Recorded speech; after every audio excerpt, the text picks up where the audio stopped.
Secundaria segundo grado. Lengua materna. Español. Todo cabe en lo breve. Identificar los elementos esenciales y estrategias para realizar un resumen. Bienvenidas y bienvenidos a una nueva emisión de Aprende en Casa, otra forma de aprender que brinda la Secretaría de Educación Pública. Estudiantes de segundo grado de la asignatura Lengua Materna Español, les compartimos la sesión titulada Todo cabe en lo breve. Para entrar en materia, les comentamos que tocaremos un tema de gran importancia para su vida diaria y académica, los resúmenes. Como saben, los resúmenes son parte de las actividades escolares. Recurrimos a ellos para extraer los puntos relevantes sobre algún asunto de interés, como una película, un libro o lo que hicieron durante el día. También ayudan a retener la información que deberán aprender de un tema. Recuerden tener cerca lápiz y papel para que anoten las actividades que deberán integrar en su carpeta de experiencias, para presentarla a su docente una vez que regresen a sus actividades escolares. Les invitamos a que vean el siguiente video para conocer uno de los pasos más importantes en la elaboración de un resumen: buscar las ideas principales de un texto. Pongan atención a las sugerencias que se les brindan y tomen nota para que logren contestar las preguntas que plantearemos al final de la sesión. Hola, ¿ustedes qué hacen para comprender un texto? Una forma es identificar las ideas principales, pero ¿cómo podemos identificarlas? ¿Por qué es útil identificarlas? Vamos a investigar. ¡Acompáñenme! Todavía no entiendo bien el tema. El maestro comentó que podemos comprender mejor un texto si encontramos las ideas principales. Veamos un tutorial para saber cómo reconocer las ideas principales de un texto. Sí, vamos a ver un tutorial. Identificar las ideas principales es una habilidad básica para comprender un texto. En general, las ideas principales sintetizan la información de un tema y suelen estar en una o en pocas oraciones. Hay que tener en cuenta que no es lo mismo el tema que una idea principal. La diferencia es que el tema responde a la pregunta: ¿de qué trata el texto? Por su parte, las ideas principales responden a la pregunta: ¿cuál es la información que el autor quiere exponer sobre el tema? Identificar las ideas principales de un texto es útil para saber qué es lo fundamental de ese texto y comprender lo que quiere decir el autor acerca de ese tema. ¿De qué trata el texto? ¿De la energía nuclear? Ah, ya entendí, ese es el tema. Sí, y lo principal es la información más importante que el autor quiere exponer sobre ese tema. Pero, ¿cómo lo identificamos? Sigamos viendo el tutorial. Para encontrar las ideas principales en un texto, se debe tener en cuenta lo siguiente. Identificar, de manera general, de qué habla el texto que se lee, es decir, identificar el tema. Buscar el significado de las palabras que se desconozcan, ya sea deduciéndolo por el contexto en que se encuentran o buscándolas directamente en el diccionario, con el objetivo de comprender mejor el texto. Plantear las preguntas clave para identificar esas ideas principales. Buscar las respuestas en cada párrafo, pues ellas ayudarán a redactar un resumen. Una técnica para tener presente las ideas principales es el subrayado. Así, al releer lo que se subrayó, se puede recordar el contenido del texto leído. La información subrayada se puede organizar en temas y subtemas.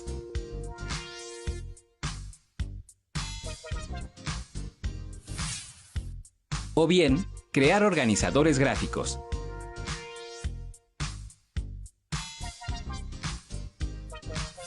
Dependiendo del objetivo de estudio. Para identificar las ideas principales, propongo preguntar ¿qué es la energía nuclear? De acuerdo. La energía nuclear es la energía que se obtiene al manipular la estructura interna de los átomos. Esta es una idea principal. Ahora, ¿cómo se obtiene? Se puede obtener de dos formas: por fusión nuclear y por fisión nuclear. otra idea principal. También podemos preguntar qué pasa en la fusión y en la fisión nuclear. Y las respuestas son otras ideas principales. ¡Qué fácil! ¿Y si hacemos un mapa conceptual con las ideas principales? De acuerdo, definitivamente esto nos servirá para comprender mejor los temas. Sí, y podemos... Identificar las ideas principales de un texto permite comprenderlo mejor. Además, facilita la elaboración de resúmenes y organizadores gráficos. ¿Qué otras ideas principales identificas? Adiós. Recapitulando, podemos decir que tienen dos preguntas clave que les ayudarán a hacer un resumen. Para saber acerca del tema del texto, nos preguntamos, por ejemplo, ¿de qué trata el texto? Es decir, ¿cuál es el tema general del cual se habla y del cual se dan detalles? Para conocer las ideas principales de dicho tema, podemos ayudarnos también de la pregunta: ¿cuál es la información que el autor quiere exponer sobre el tema? Recuerden que pueden subrayar las ideas, oraciones o frases del autor del texto que les puedan servir o sean significativas para retomarlas en su resumen. Es importante tener en cuenta que cuando utilizamos o citamos las palabras de otra persona, debemos darle crédito. De otra forma, estaríamos plagiando sus ideas. Les invitamos a ver el video titulado ¿Cómo registrar información de las fuentes consultadas, la cita y la paráfrasis? Vamos a verlo. Bienvenidos a su programa Cocina de Autor. En el segmento El Café de las Musas, el tema de hoy es cómo registrar información de fuentes consultadas usando citas y paráfrasis. Y nos servirá para establecer el reglamento escolar. Ha llegado nuestro primer invitado, Francisco Zendejas, periodista de cultura, escritor de cuentos, poesía y teatro, autor de más de 10,000 reseñas de literatura mexicana que publicó a lo largo de 30 años en su columna Multilibros del periódico Excelsior. Es un honor contar con su presencia. Muchas gracias, me alegra acompañarlos el día de hoy.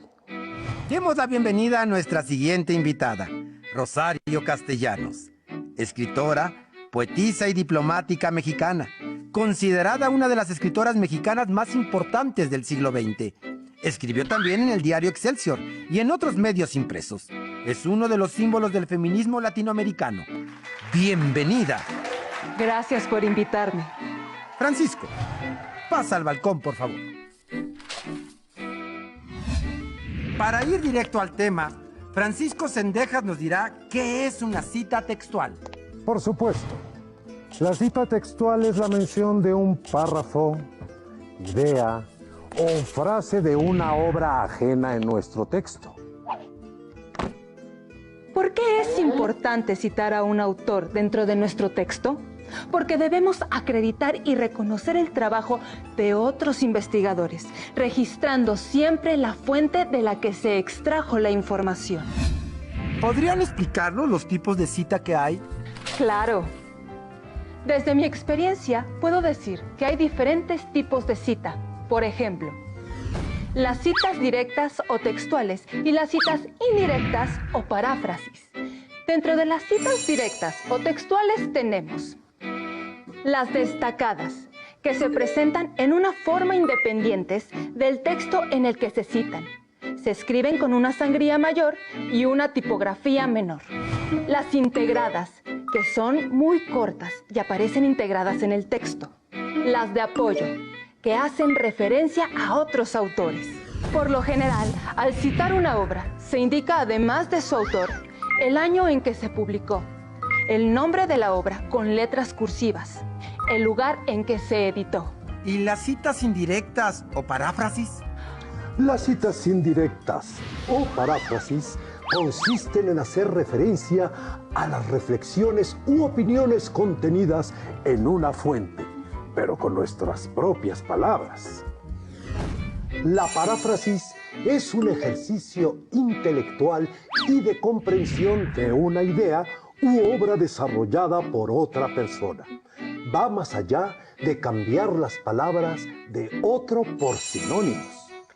Para realizar una cita de este tipo es indispensable conservar la idea original. No se incorporan juicios personales. se debe transmitir ese mensaje sin alterar las ideas. Cabe señalar que este tipo de citas se usan para textos en los que se desea expresar la idea original, pero esta se presenta en un fragmento muy largo, que haría impráctico el uso de la cita textual. O en fragmentos breves en los que se incluya palabras, conceptos o construcciones que resultan difíciles de entender en el original. Muy bien. Creo que con esto podemos cerrar la sesión de hoy. ¿Desean agregar algo más? Sí, que al hacer uso de las obras de otros, nos beneficiamos. Reconocer a quien generó esas ideas y las compartió es una cuestión ética. Así hemos llegado al final de este programa. Gracias por haber estado con nosotros en Cocina de Autor. ¡Hasta la próxima!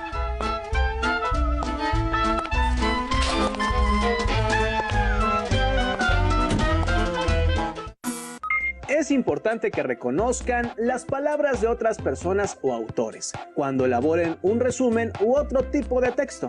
Hay diferentes formas de hacerlo, como una cita textual o una paráfrasis. A veces tendrás que hacer un resumen de un texto presentado en un formato distinto al escrito, como el de un texto audiovisual o el de un texto en audio. Las estrategias son muy semejantes, solo implica tomar notas porque, a diferencia de los textos escritos, no puedes escuchar 2 veces el mismo texto o ver el video en más de una ocasión. ¿Qué te parece si intentamos hacerlo con el siguiente video? Obsérvalo cuidadosamente y presta atención para que puedas responder las preguntas. ¿De qué se trata? ¿Y cuál es la información que el autor quiere exponer sobre ese tema? Acompáñanos a ver el siguiente video, Reunión de Poesía. ¿Es cierta la idea que se tiene de que en México se lee poca poesía? En parte es cierta esa afirmación, pero el público es de calidad. Creo que lo que se hace es mucha poesía, se está produciendo mucha en todos lados, pero para nuestra mala suerte creo que a nivel de lectura en general, no solo de poesía, es poco. ¿Por qué te has dedicado básicamente a la edición y publicación de poesía? Yo pienso que si me he dedicado a la divulgación de la poesía, eso obedece mucho a que creo que es una de las posibilidades de crear lectores también en México. Y me parece que los jóvenes tienen mucho interés y tienen mucho amor, pero no tiene oferta en libros para acercarse a ella. Para escribir poesía, los autores utilizan el lenguaje de una manera lúdica, es decir, juegan con las palabras. Crean imágenes y metáforas al asociar aspectos de la realidad que usualmente no se relacionan y así expresan significados nuevos. Existen algunas características que hay que tomar en cuenta para reconocer un poema. Se escriben en verso y estos se ajustan o no a un número determinado de sílabas. Un conjunto de versos conforman una estrofa. El ritmo de un verso se define por la distribución de los acentos de las palabras. Para saber más de poesía, hay que leerla, escucharla y vivirla. Poesía. Eres la compañía con quien hablo, de pronto a solas. Te forman las palabras que salen del silencio y del tanque del sueño en que me ahogo, libre hasta despertar. Tu mano metálica endurece la prisa de mi mano y conduce la pluma que traza en papel su litoral. Tu voz, hoz de eco, es el rebote de mi voz en el muro, y en tu piel de espejo me estoy mirando, mirarme por 1000 largos segundos. ¿Reconocieron el juego de palabras que hace el autor al final del poema? Y en tu piel de espejo me estoy mirando mirarme por 1000 largos segundos. ¿Se fijaron que la palabra argos está escrita en otro color? Al igual que esta palabra, en la antología Circo Poético encontrarás varias palabras resaltadas en color mostaza. ¿Por qué piensan que se han resaltado en un color distinto? Para responder a esta pregunta, abran la antología en la página 192 y allí estas palabras forman parte de un glosario donde podrán encontrar su significado. También hay palabras resaltadas en color azul. En la página 194 de su antología encontrarán versos que los compiladores de la antología presentan como definiciones poéticas. ¿Cómo elige los poemas para una antología? La palabra antología deriva del alemán antos y legein, recoger flores.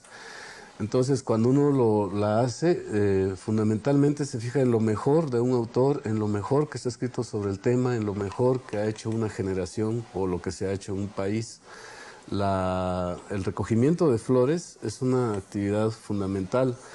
No debe haber prejuicios de parte de quien la elabora y debe haber una amplitud de criterio para solo guiarse por la calidad de los textos. ¿Por qué se debe hacer antologías? Porque es una forma de acercar este arte a un público no especializado. Muchos se han acercado por primera vez a la poesía por medio de una antología. ¿Cuál es la diferencia del uso de las palabras en un poema y en otro tipo de textos? Poética, pero desde luego se diferencian algunos lenguajes, el científico, el técnico, el periodístico, del lenguaje poético, sobre todo por el uso de imágenes, metáforas, recursos poéticos que se deben contemplar, la métrica, la música, el sonido que nos dejan las palabras, la forma de construir. ¿Qué le diría usted a los jóvenes sobre la lectura de poesía? ¿Realmente es muy difícil leer poesía? No, yo creo que cuando alguien se acerca a un libro y lo ve como un amigo, se hace amigo de él. Yo lo que les recomendaría es que vayan con su mente abierta, con libertad, con ganas.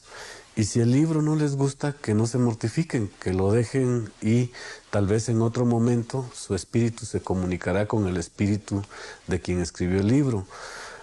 Para escribir poesía, ¿hay que usar recursos muy complicados o tener un don especial? No, para nada. El poeta que dice verdades más profundas las dice con un lenguaje sencillo. La mejor manera de hacer poesía es la manera directa, con concisión, con precisión, las palabras que digan lo justo, lo que nuestro corazón, nuestra mente quiere transmitir a nuestros lectores. Los poetas no son seres inspirados, no son seres de otro mundo, no son seres especiales que se dedican a trabajar con las palabras. Todos los seres humanos tenemos la capacidad de crearla. Lo único que tenemos que hacer es tal vez aguzar un poquito nuestros sentidos, afinar nuestra sensibilidad, darle más importancia al uso de nuestras palabras. Mariposa, flor de aire, peina el área de la rosa. Todo es así, mariposa, cuando se vive en el aire. Y las horas de aire son las que de las voces vuelan. Solo en las voces que vuelan lleva alas el corazón. Llévalas de aquí, que son únicas voces que vuelan. En el poema que acabamos de escuchar, las palabras llevan una cadencia que se percibe por la forma en que se distribuyen sus acentos en cada verso.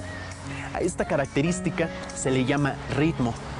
Un poema está formado por un conjunto de versos que se agrupan en estrofas.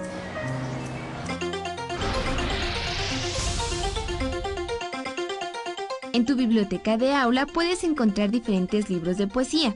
En esta ocasión te recomendamos los libros Poemínimos completos 1 y 2 del escritor mexicano Efraín Huerta. Un poemínimo es, en sus propias palabras, un mundo a la vuelta de la esquina. Una mariposa loca, capturada a tiempo y a tiempo sometida al rigor de la camisa de fuerza. Te invitamos a que los leas y los liberes. Una vez que leíste la antología Circo Poético, ¿has pensado qué y cómo compartirías y recomendarías a otras personas este libro? Una forma de hacerlo es mediante una reseña en la cual describas el libro y expongas tu punto de vista o la experiencia que tuviste al leerlo.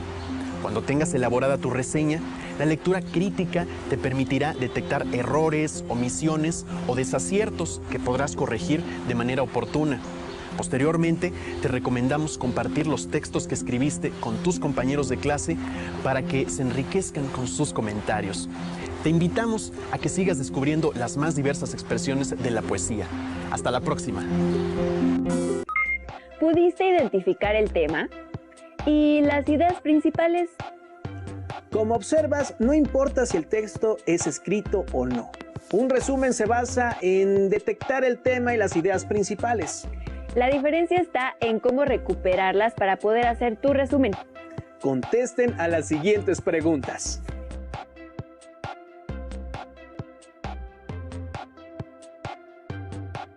¿En qué consiste un resumen y cuándo pueden usarlo?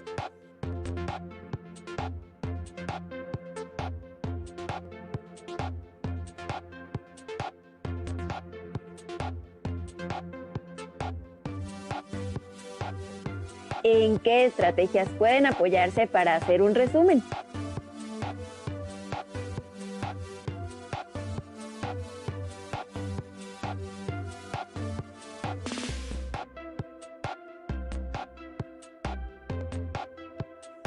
¿En qué cambia hacer el resumen de un texto escrito o el de un audiovisual?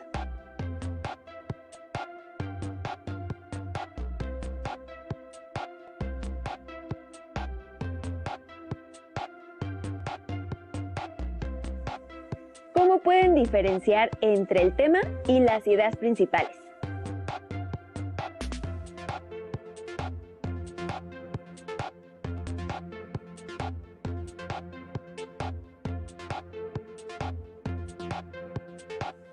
¿Por qué deben aprender a hacer citas textuales y paráfrasis?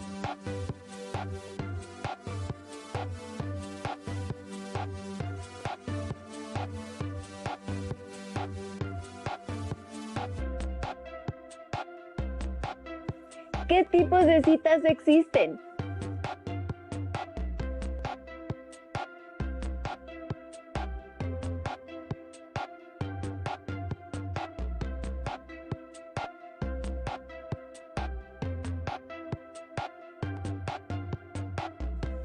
Elaboren el resumen de un texto que tengan a la mano, usando las sugerencias que aprendieron durante la sesión.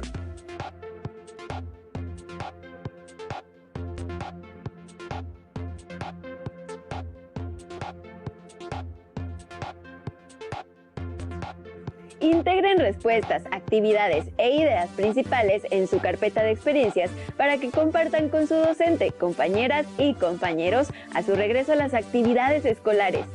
Para la elaboración de resúmenes, les recomendamos el libro Plagas y Epidemias, de Richard Walker, que retoma la historia de las epidemias que más han afectado a la humanidad y los desafíos que ha implicado superarlas. Ha sido un gusto compartir con ustedes esta sesión. Les esperamos en la próxima de Aprende en Casa. ¡Hasta pronto!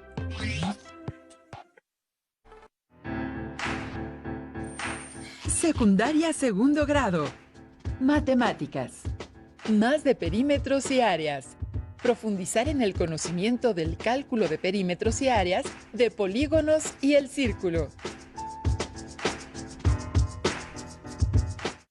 Bienvenidas y bienvenidos. Nos alegra que nos acompañen en estas sesiones de Aprende en Casa, una iniciativa de la Secretaría de Educación Pública para que mantengan el ritmo de su aprendizaje en esta pausa escolar. En esta sesión abordarán contenidos de la asignatura de matemáticas de segundo grado de secundaria. Específicamente repasarán la manera de calcular el perímetro y área de polígonos regulares y del círculo a partir de diferentes datos. Antes de iniciar, las y los invitamos a tener a la mano lápiz y papel para anotar las ideas principales de la sesión y las preguntas que surjan. Recuerden que esta información, junto con las actividades que realizarán, deberán integrarlas a su carpeta de experiencias y compartirla con su maestra o maestro, así como con sus compañeras y compañeros cuando regresen a la escuela. Dicho lo anterior, es hora de comenzar con un repaso del tema cálculo de perímetro y área de polígonos regulares y del círculo. Para ello, las y los invitamos a ver una explicación de este tema a través del siguiente video. Pongan mucha atención para que no pierdan ningún detalle. ¡Corre video! En este video quiero dar una introducción muy breve a dos conceptos, a perímetro y área. Voy a poner perímetro aquí a la izquierda, perímetro, y voy a poner área a la derecha. Área. Seguramente son conceptos que conoces, pero bueno, aquí vamos a dar un breve repaso, ¿vale? Bueno, empecemos con perímetro. El perímetro básicamente es la distancia alrededor de algo. Otra forma de pensarlo es como la longitud que debe tener una cerca para rodear un objeto, o bien cuánto tendríamos que recorrer para caminar alrededor de la figura, ¿vale? Vamos a hacer un ejemplo con un rectángulo.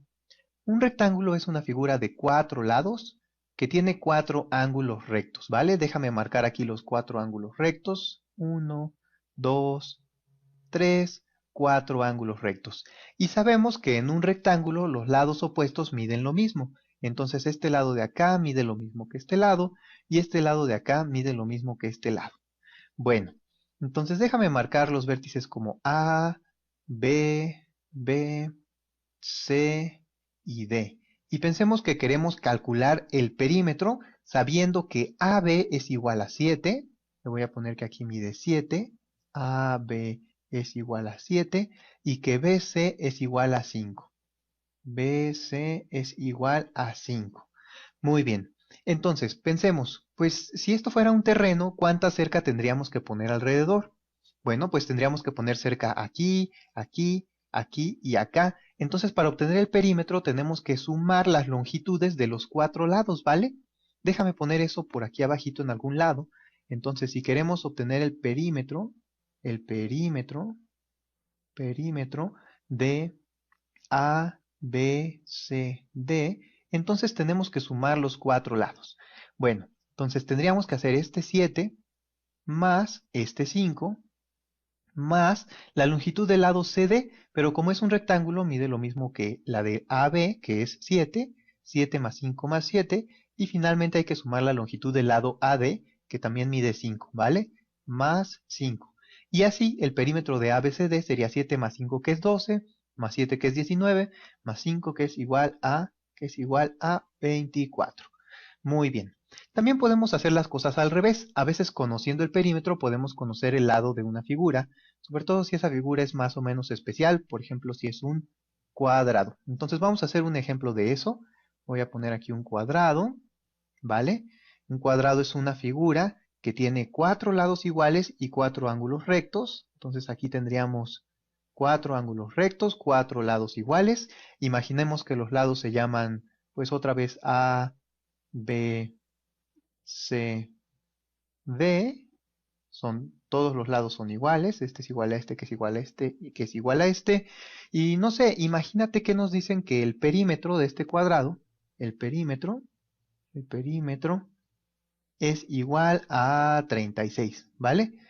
¿Cómo le haríamos para determinar cuánto mide cada lado del cuadrado?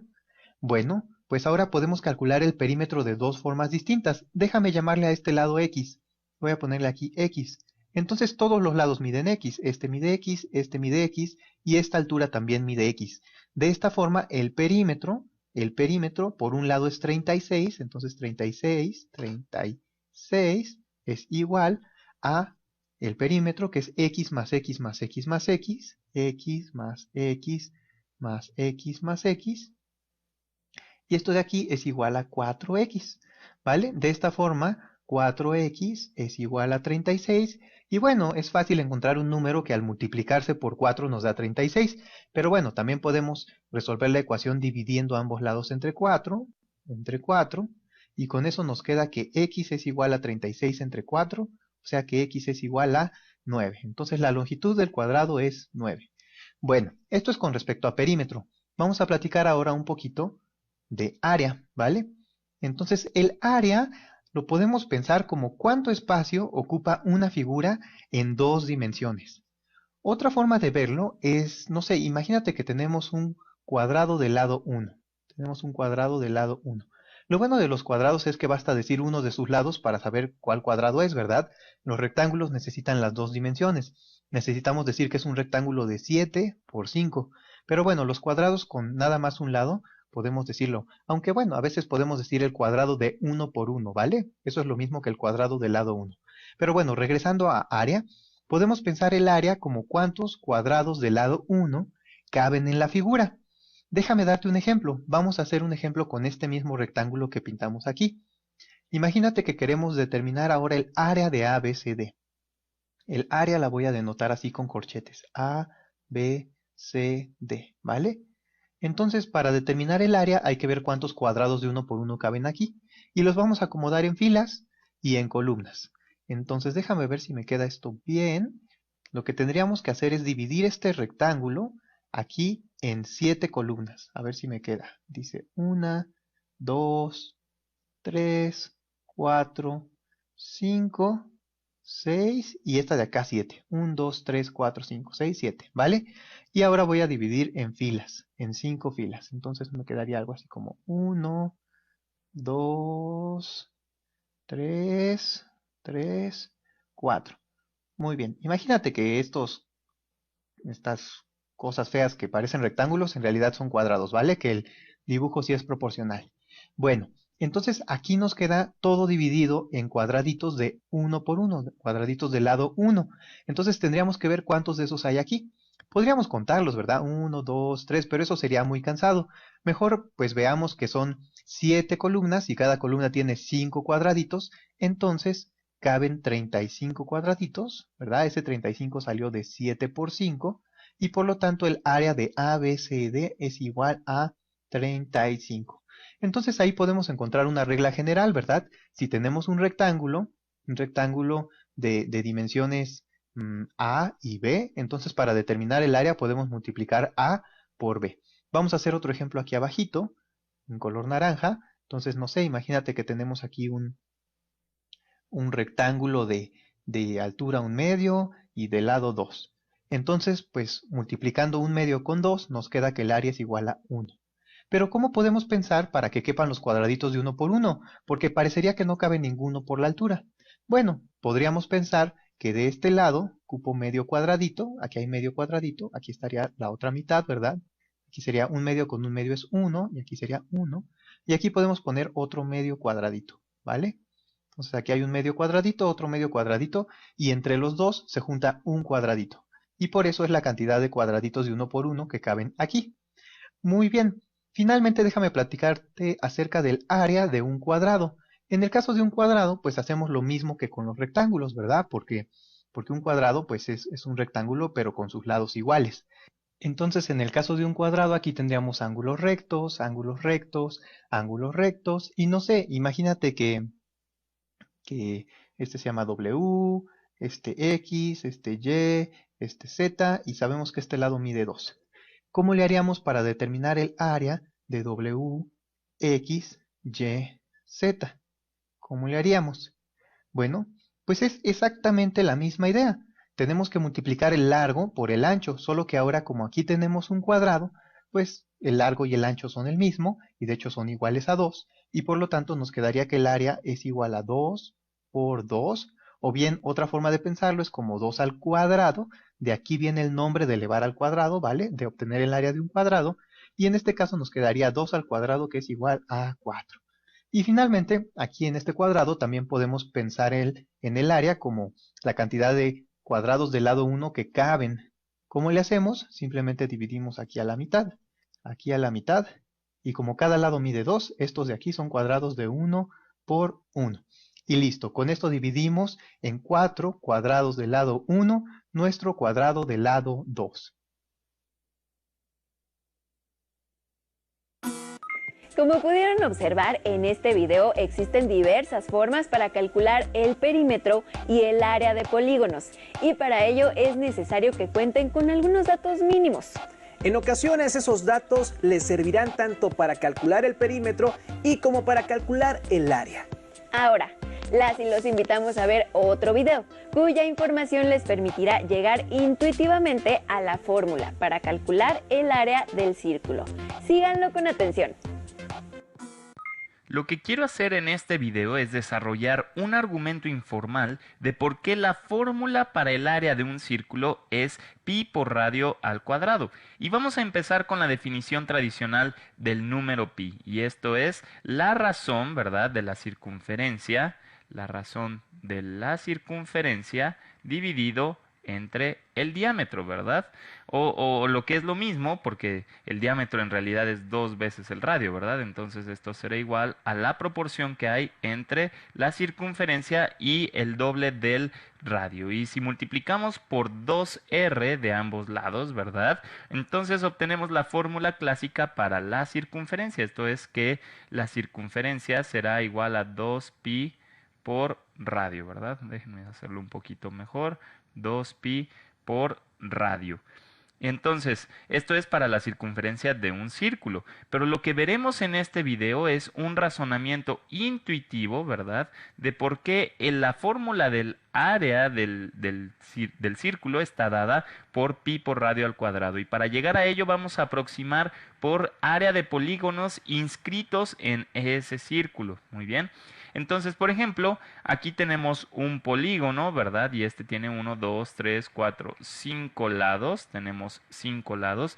Entonces, su área será igual a 5 veces el área de cada uno de estos triángulos, ¿verdad? Entonces tendremos 5 por el área de cada triángulo.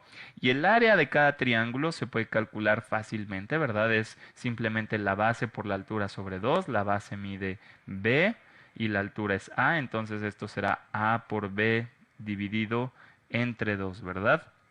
Así que hasta este momento estamos estimando el área del círculo, ¿verdad? Por debajo de su valor real. Y podemos ver que, por supuesto, hay pedazos fuera del polígono que siguen estando dentro del círculo. Y por eso es que estamos estimándolo por debajo del valor real, ¿verdad? Pero a medida que aumentamos el número de lados, vemos que dejamos menos área fuera, ¿verdad? Por ejemplo, fijémonos aquí.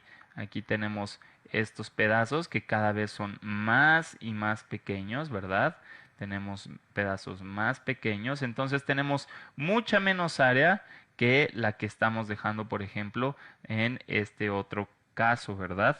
Entonces, en el caso que tenemos aquí en medio, vamos a contar, son 1, 2, 3, 4, 5, 6, 7 lados. Entonces vamos a tener 7 veces, vamos a multiplicar 7 veces, ¿verdad? El área de cada uno de estos triángulos. Y el área nuevamente es la altura por la base dividido entre 2. Muy bien, entonces tendremos 7 por AB dividido entre 2. Y por supuesto, el valor de A que tenemos aquí no es exactamente el mismo que el que tenemos acá. Tampoco el valor de B que tenemos aquí es el mismo para el que tenemos de este otro lado, ¿verdad? Entonces, notemos justamente que al aumentar el número de triángulos, entonces estamos mejorando la estimación del área, ¿verdad? Pero además de eso, el valor de A se hace más largo, ¿verdad? Aquí era más corto que lo que es aquí.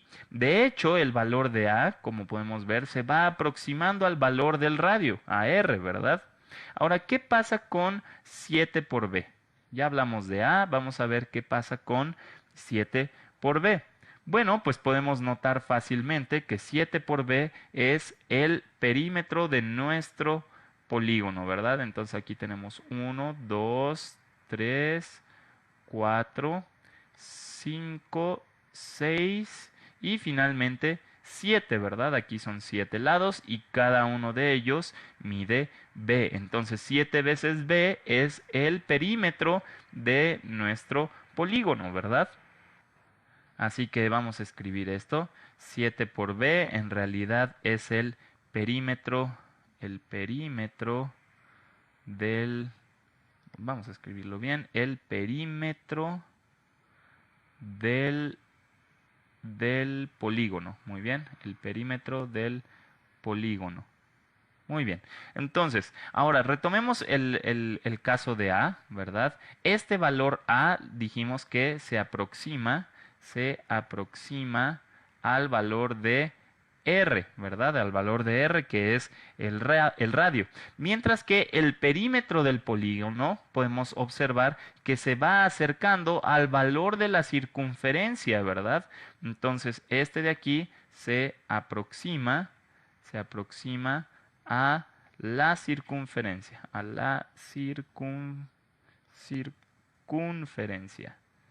circunferencia. Muy bien. Y quizás todo esto queda más claro si nos vamos al ejemplo que tenemos aquí. Tenemos un polígono que tiene 1, 2, 3, 4, 5, 6, 7, 8, 9, 10 triángulos, es decir, tiene 10 lados este polígono, ¿verdad? Entonces, el área de todo este polígono será 10 veces el área de cada uno de estos triángulos, ¿verdad? El área de este triángulo, por ejemplo, que será A por B dividido entre 2, ¿verdad? O lo puedo escribir también como B por A dividido entre 2. Muy bien. Entonces, en realidad aquí estamos simplemente calculando el área de cada uno de estos triángulos y multiplicarlo por el número de triángulos que tenemos. Muy bien. Y aquí es muy claro cómo es que el valor de A se va aproximando cada vez más al valor del radio de la circunferencia y como 10 veces B, ¿verdad? El perímetro del polígono se va aproximando a la circunferencia de este círculo. Entonces, ¿qué pasa si queremos calcular, digamos, el caso general? ¿Qué pasa si queremos aproximar el área por un polígono de n lados? Entonces, simplemente tendremos n lados por b que multiplica a entre 2, ¿verdad? A entre 2. Y esta fórmula no debe ser nada mística, ¿verdad? Simplemente aquí estamos calculando el área de cada triángulo y lo estamos multiplicando por el número de triángulos que tenemos. Entonces, la pregunta que ahora nos surge es, ¿qué pasa cuando n tiende a infinito? Cuando el número de lados se aproxima a infinito. Es decir, ¿qué pasa si empezamos a incrementar lados y más lados? Bueno, pues ya dijimos que el valor de A se aproxima al valor del radio y también dijimos que NB es el valor del perímetro del polígono. Este se aproxima a la circunferencia. Pero nosotros sabemos muy bien cuánto vale la circunferencia. Esto es 2pi por r. Eso quiere decir que n por b se aproxima al valor de 2pi por r. Muy bien. Así que, ¿qué es lo que va a ocurrir con el área? La pregunta es, ¿qué es lo que va a ocurrir con el área?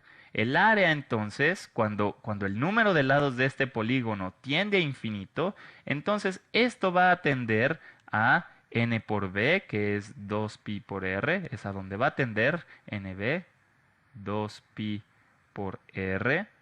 También tenemos que a tiende a r, ¿verdad? Entonces esto tiende a r y luego tenemos que dividir entre 2. Muy bien.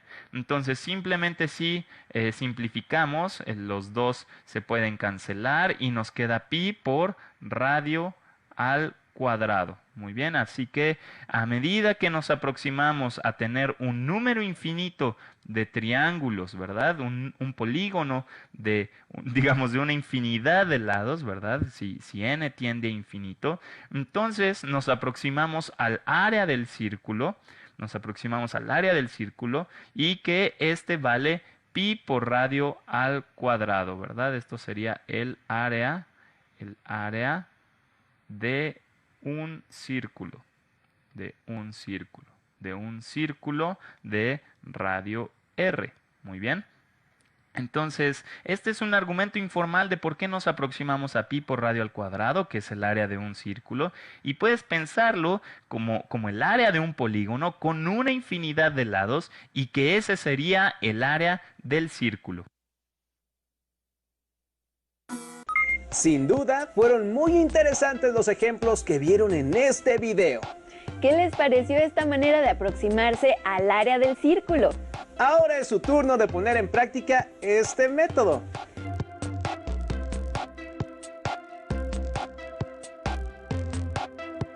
Tracen diversos polígonos de distintos tamaños dentro de una circunferencia y calculen el área de cada uno de ellos.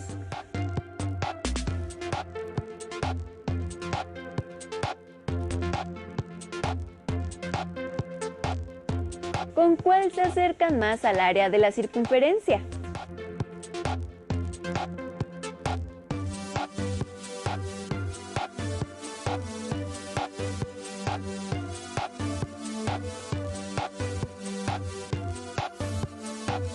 Realicen sus esquemas y cálculos e intégrenlos en su carpeta de experiencias.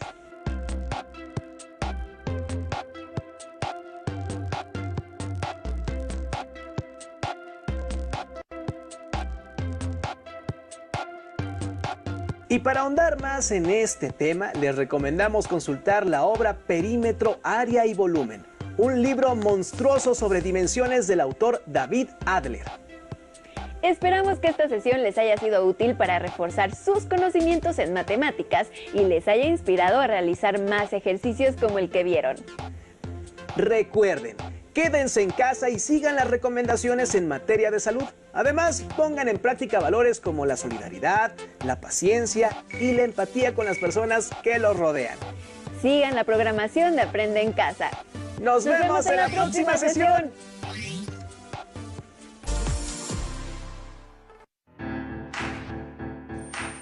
Secundaria segundo grado.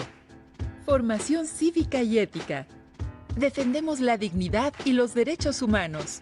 Identificar la relación entre dignidad y derechos humanos, así como la importancia de su defensa en distintos espacios para la construcción de una convivencia democrática. ¿Cómo están? Sean bienvenidas y bienvenidos a la programación de Aprende en Casa. Una propuesta diferente para que desde su hogar puedan acercarse a los contenidos de las asignaturas y áreas de segundo grado.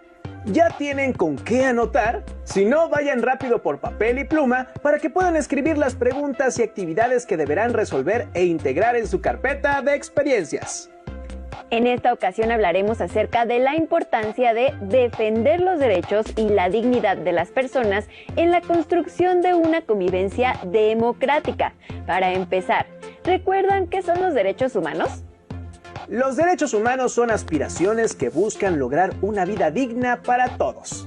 Todos tenemos los mismos derechos, así como la misma dignidad sin distinción alguna. Cualquier acto que nos afecte y que esté contemplado por las leyes debe ser evitado. Los derechos humanos están íntimamente relacionados con la democracia, porque para tener un buen ejercicio democrático es necesario contar con el respeto a los derechos humanos. Por ejemplo, una persona que no tiene cubiertas sus necesidades más elementales de vivienda, alimentación, trabajo, estudio y salud, difícilmente estará interesada en ejercer su voto en la jornada electoral, debido a que tiene preocupaciones que se lo impiden.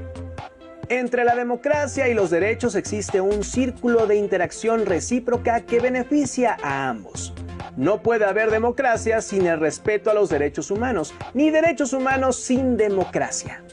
En un Estado de Derecho, la interacción entre las personas debe responder a diversos principios, como el respeto a la dignidad humana y a los derechos de todas las personas.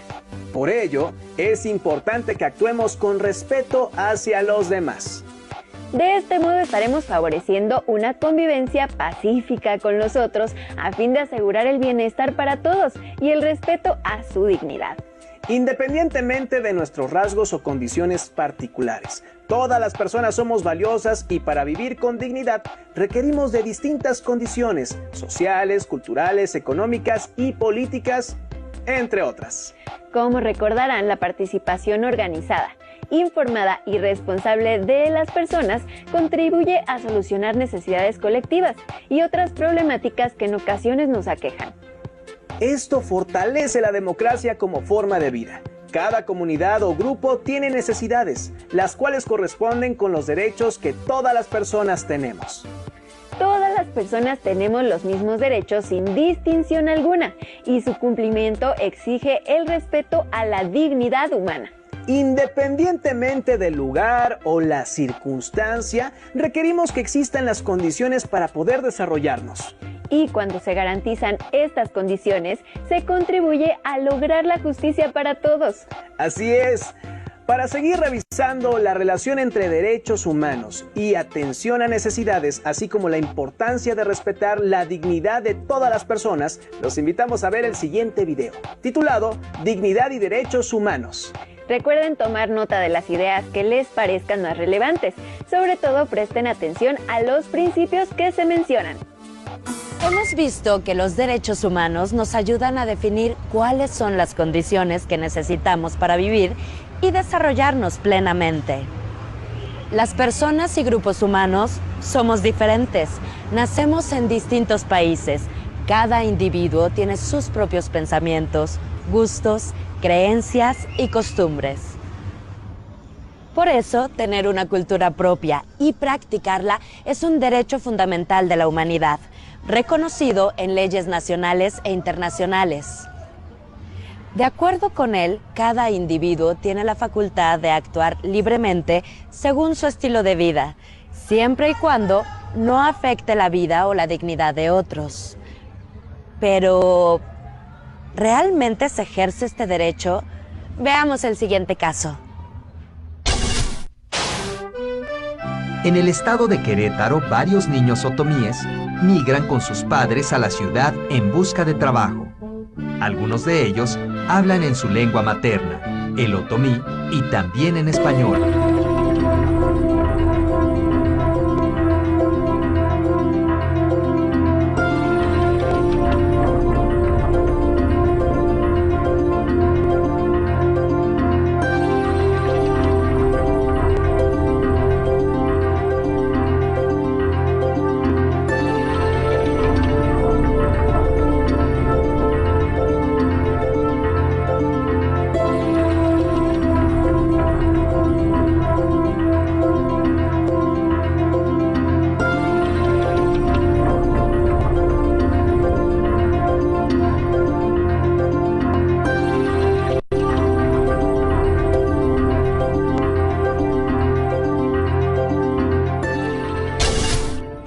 En la construcción de los derechos humanos hay que tomar en cuenta el contexto, porque cada región, país o comunidad tiene una cultura diferente y por lo tanto, puntos de vista e ideas diversas. En cada país hay formas de organizarse y convivir. Por ello, las diversas culturas buscan sus propios caminos para lograr su desarrollo y poner en práctica derechos como la libertad o la igualdad. Reconocer las diferencias es una forma de respetar la dignidad de cada persona y grupo. Sin embargo, lograrlo es uno de los grandes retos de la humanidad, porque con frecuencia se ha promovido una idea contraria, que las personas debemos ser iguales, idénticas, como si ser diferentes fuera un problema o un peligro que hubiera que combatir.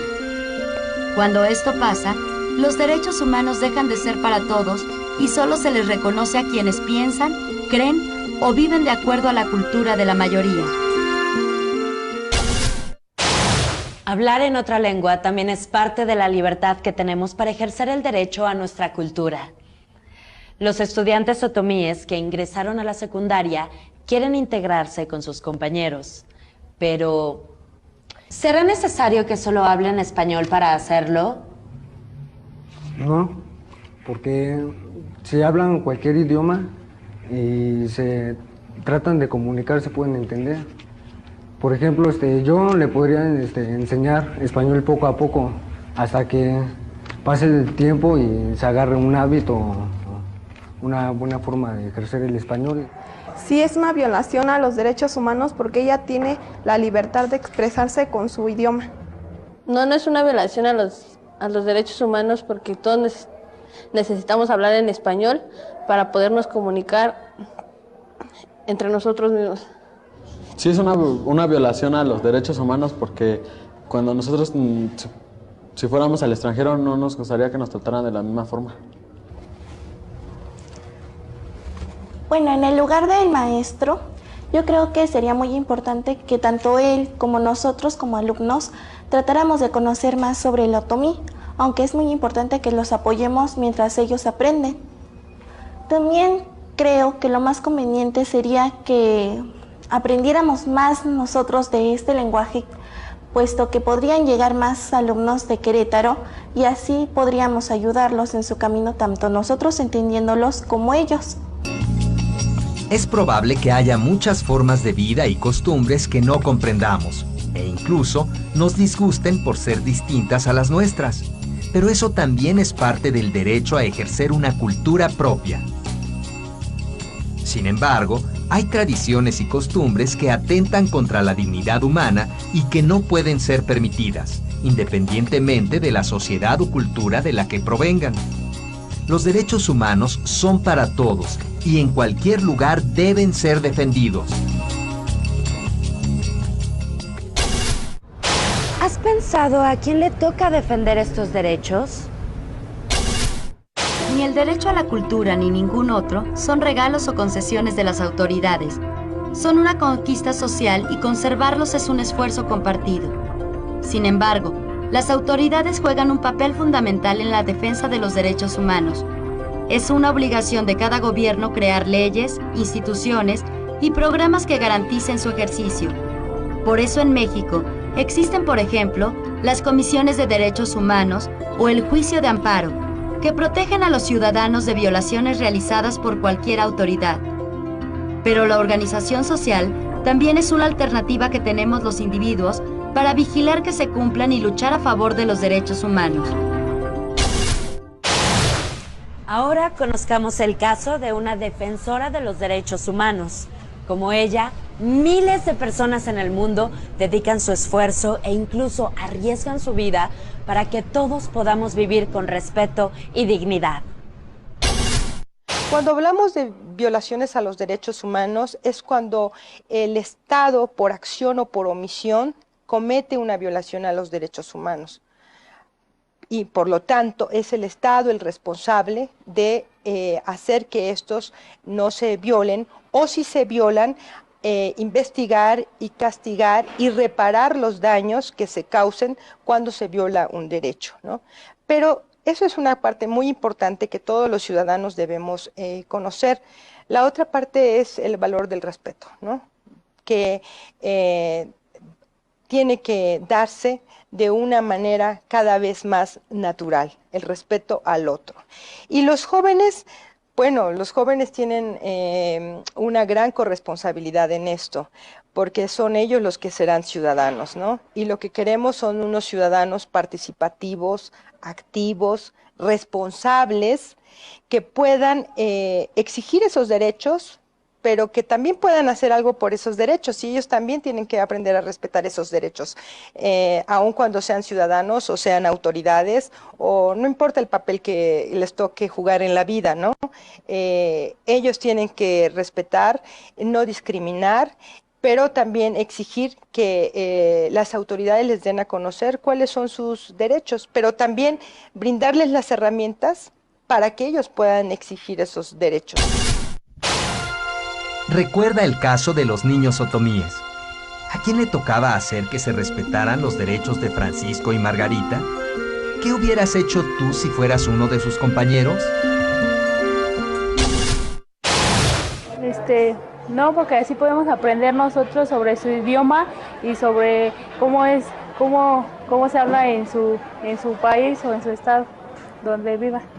Yo les hubiera brindado mi amistad, conocerlos, conocer su cultura y llevarme bien con ellos y tratarlos y jugar con ellos, ¿no? Yo les hubiera brindado mi amistad, los hubiera tratado, hacerme amigos de ellos y ayudarles a hablar la lengua española. Para saber más sobre este tema, investiga cuáles son las instituciones públicas o ciudadanas que defienden los derechos humanos en tu comunidad. Así como el caso de Francisco y Margarita, a nuestro alrededor podemos encontrar muchas situaciones que ponen en riesgo los derechos humanos y nos invitan a defenderlos. Reflexiona sobre los problemas que observas en tu localidad para ejercer los derechos humanos y cómo podrías comprometerte con su defensa. Tener una cultura propia, compuesta por costumbres, tradiciones y formas de ver el mundo, es un derecho de todas las personas. Esto está reconocido en las diferentes leyes nacionales e internacionales. En el video anterior, conocimos la historia de Francisco y Margarita, dos estudiantes provenientes de una comunidad indígena con dificultades para comunicarse con sus compañeros y aprender en la escuela.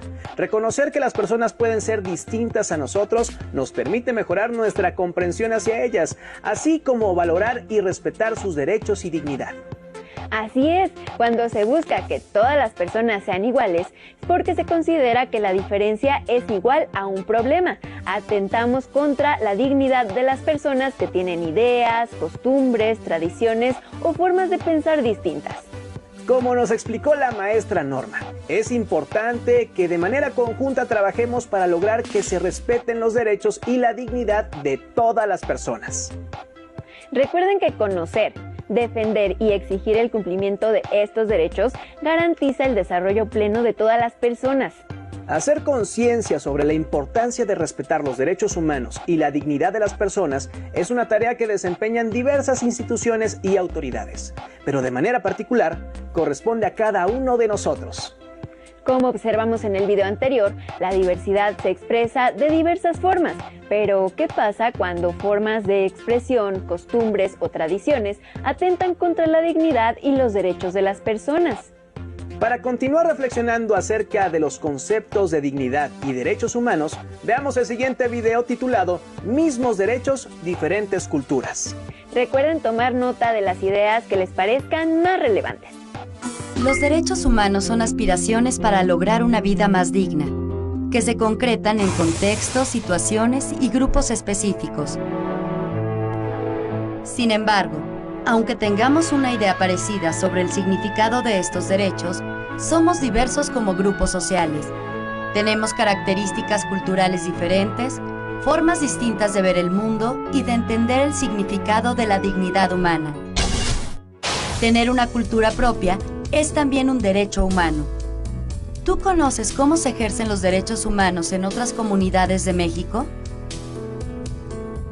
Veamos cómo los indígenas celtales de Chiapas ejercen su derecho a la educación.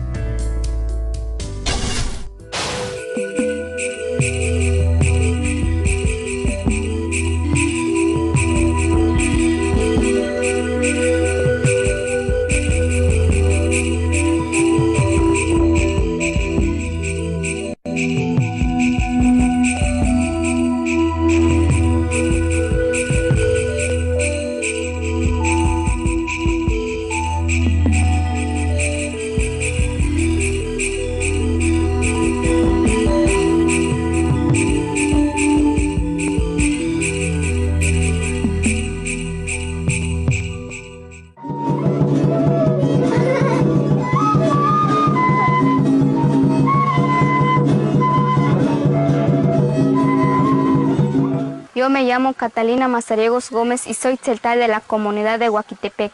Yo voy en una escuela secundaria intercultural bilingüe Emiliano Zapata, para que así aprendo bien nuestra lengua y nuestra costumbre. Ya saliendo de la primaria hablamos el celtal y el español, pero aquí la comunidad y los maestros se preocuparon para que así aprendiéramos a escribirlo bien. Yo ya escribo rápido en celtal.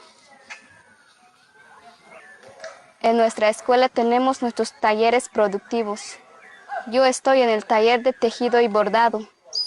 Nos enseñan a bordar todas las mañanas para que sepamos bien hacer nuestro traje tradicional. Estamos aquí en la área de tejido y telar que mis compañeras están haciendo y en celtal le llamamos bechilal. También tejemos en el telar de cintura y las fajas las vendemos aquí en la comunidad. Dice la maestra que es muy importante para que nosotros aprendamos un poco de cómo hacer esta faja para que ya no gastamos dinero para comprar otros los que saben hacer y es mejor que aprendamos aquí en la escuela y el dinero es para mejorar nuestro taller. Me gusta mucho esta escuela porque no solo aprendo lecciones en mi salón, sino que aprendo cosas donde me puede servir para que ayude a mi familia y a mi comunidad. Para saber más sobre derechos humanos, la diversidad cultural en el mundo y otros temas, consulta la página electrónica La Juventud Opina en el portal del Fondo de las Naciones Unidas para la Infancia, UNICEF. En ella encontrarás información sobre derechos humanos, noticias del mundo, así como debates y proyectos de participación ciudadana para jóvenes.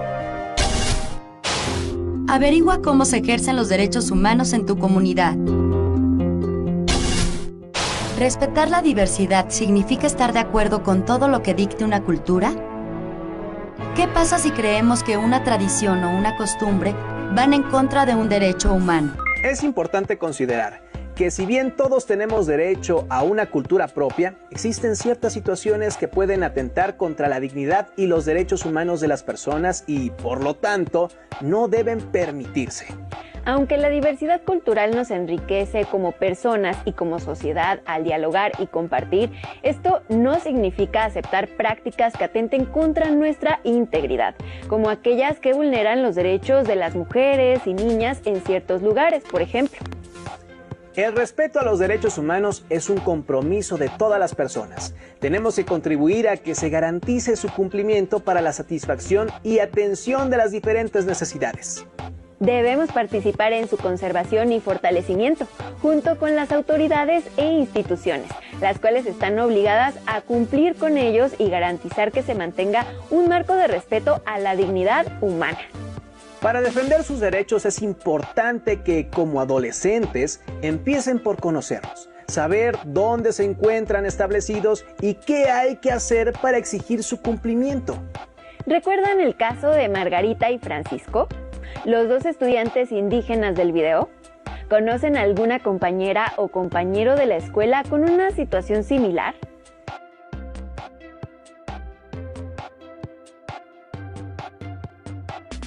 Elaboren un breve escrito en el que describan qué podrían hacer para favorecer el cumplimiento de los derechos de estos estudiantes y qué acciones podrían llevar a cabo entre los miembros de la escuela. Investiguen en periódico, internet u otro medio algún caso donde se haya atentado contra la dignidad de alguna persona, grupo o comunidad. Busquen información acerca de qué hicieron para defender sus derechos y si recurrieron a algún cartel, donde expongan el caso y sus reflexiones acerca de la importancia de organizarse para defender los derechos y la dignidad de las personas. Platiquen con su familia acerca del caso que investigaron. Compartan sus resultados y comenten por qué es importante el respeto a los derechos y a la dignidad de todas las personas. Intercambien ideas acerca de si están de acuerdo o no en respetar todas las costumbres y tradiciones, aunque atenten contra la dignidad de las personas. Escriban sus reflexiones y guárdenlas junto con el cartel en su carpeta de experiencias para compartirlos con sus compañeras, compañeros y docentes cuando regresen a la escuela. Si desean continuar reflexionando acerca de las acciones contra los derechos y dignidad de las personas, les recomendamos leer El diario de Ana Frank, la historia de una adolescente que narra el encierro de su familia dentro de un ático para huir de la persecución nazi contra los judíos durante la Segunda Guerra Mundial. Esperamos que esta sesión haya sido de su interés. Continúen con la programación de Aprende en Casa. ¡Hasta pronto!